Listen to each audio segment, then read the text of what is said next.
جن کو پڑھنا اپنی زندگی کا معمول بنائے، ان کے فوائد، ان کے فضائل، ان کی برکات اور ان کے کمالات زندگی میں بہت زیادہ ضروری ہیں، اور آج کے فتنوں کے دور میں ان کی برکات ہماری زندگی کی، ہمارے دن رات کی اشد ضرورت ہے۔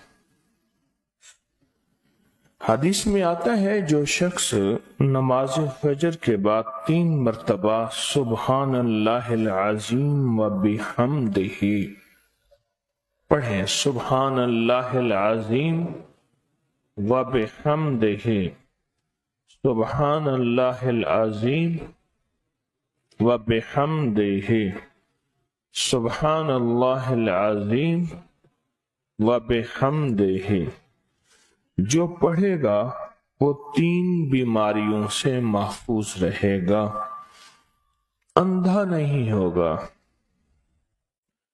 کوڑ جلدی بیماریاں نہیں ہوں گی، اس کو جلد کی کوئی بیماری نہیں ہوگی، معذور نہیں ہوگا، فالج نہیں ہوگا۔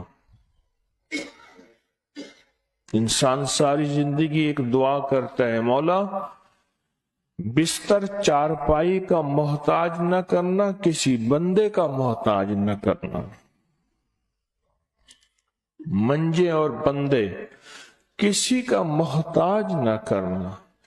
جو شخص فجر کی نماز کے بعد، جیسے کہ تسبیح خانے میں اس کا اہتمام اس لیے کرایا جاتا ہے کہ یہ ہماری طبیعتوں، مزاجوں، بولوں اور جذبوں میں آ جائے اور ہم اس کو روزانہ پڑھنے والے بن جائیں، اور روزانہ پڑھنا اس کو اپنا معمول بنائیں۔ سبحان اللہ العظیم و بحمدہ،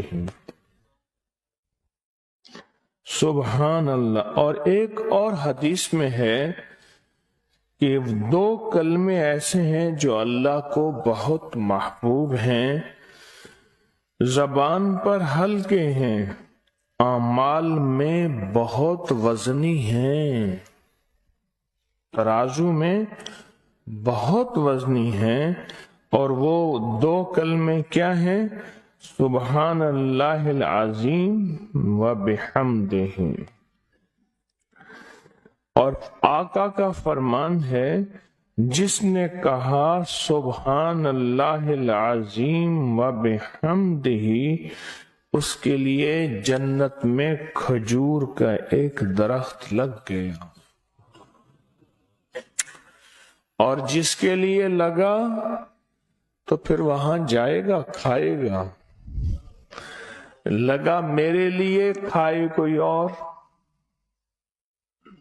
سوچیں، جنت میں کھجور کا درخت لگا ہے تو اللہ پاک پھر اپنی رحمت اور قدرت کاملہ سے اس کو بھیجے گا، اور وہ انشاءاللہ کھجور کھائے گا۔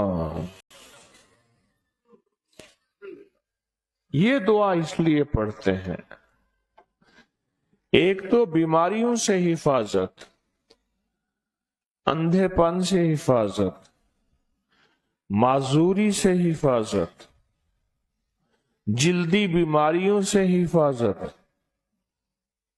ایک تو اس لیے پڑھتے ہیں، اور ایک اس لیے پڑھتے ہیں کہ اس کے ایک دفعہ پڑھنے سے جنت میں اللہ کھجور کا ایک درخت لگا دیتے۔ اور سنیں، رسول اللہ صلی اللہ تعالی علیہ وسلم نے فرمایا، جو شخص بھی سبحان اللہ العظیم و بحمدہ ایک دن میں 100 مرتبہ پڑھتا ہے تو اللہ اس کے گناہ مٹا دیتے ہیں، چاہے گناہ سمندر کی جھاگ کے برابر کیوں نہ ہو۔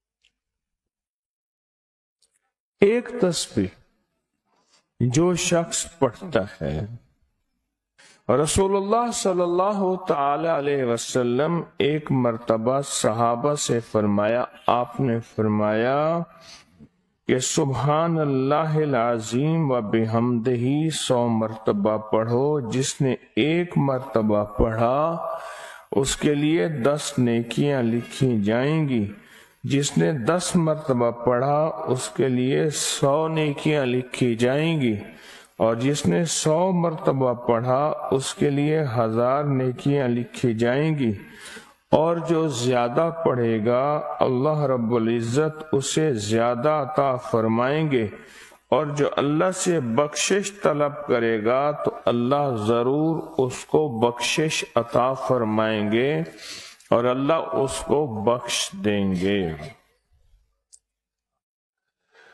ایسی طاقتور دعا ہم روزانہ رمضان میں بھی اور رمضان کے بعد بھی، تو کون سی دعا پڑھنی آج کے بعد؟ سبحان اللہ العظیم و بحمدہ۔ کیا پڑھنا؟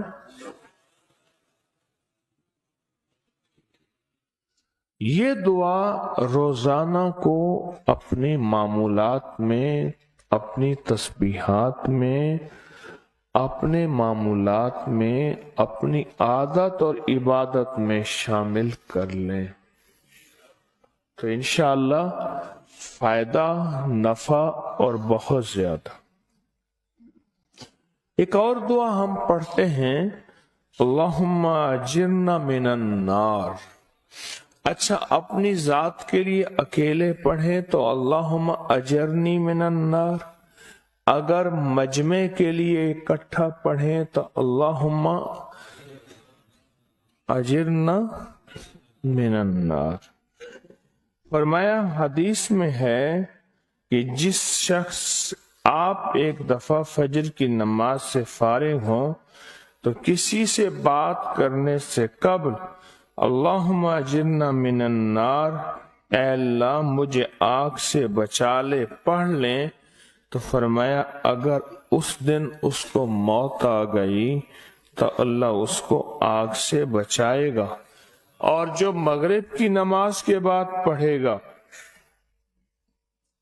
مغرب کی نماز کے بعد، تو اللہ پاک اگر اس کو موت آ گئی تو اسی رات اس کو اللہ پاک آگ سے بچائیں گے، آگ سے۔ اور حدیث میں آتا ہے جب تم فجر کی نماز پڑھو، فارغ ہو جاؤ، تو یہ دعا 7 مرتبہ پڑھو۔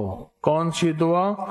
اللہم اجرنا من النار، اللہم اجرنا من النار، اللہم اجرنا من النار، اللہم اجرنا من النار، اللہم اجرنا من النار، اللہم اجرنا من النار، اللہم اجرنا من النار، اللہم اجرنا من النار، اللہم اجرنا۔ یہ دعا بخار کا بہت زبردست علاج ہے، جس کو بخار نہ چھوڑتا ہو۔ یہ دعا ہائی بلڈ پریشر کا زبردست علاج ہے۔ یہ دعا غصے کا علاج ہے۔ یہ دعا جس کے اندر وسوسے بہت زیادہ آتے ہوں، منفی وسوسے بہت زیادہ آتے ہوں، جو نیکی سے ہٹاتے ہوں، اس کا علاج ہے۔ اللہم اجرنا من النار، یہ بہت طاقتور علاج ہے۔ جس کا بلڈ پریشر ہائی رہتا ہو، جو بہت زیادہ ہر وقت غصے میں رہتا ہو، جس کا جسم بہت گرم رہتا ہو، جیسے رات ایک صاحب کہنے لگے کہ مجھے گرمی میں سے خوف آتا ہے، سردی میں مجھے راحت ملتی ہے۔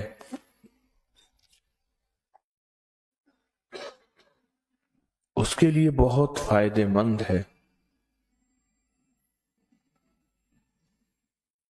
بیماریوں کے لیے بہت فائدہ مند ہے۔ غصہ زیادہ آتا ہو اس کے لیے بہت فائدہ مند ہے۔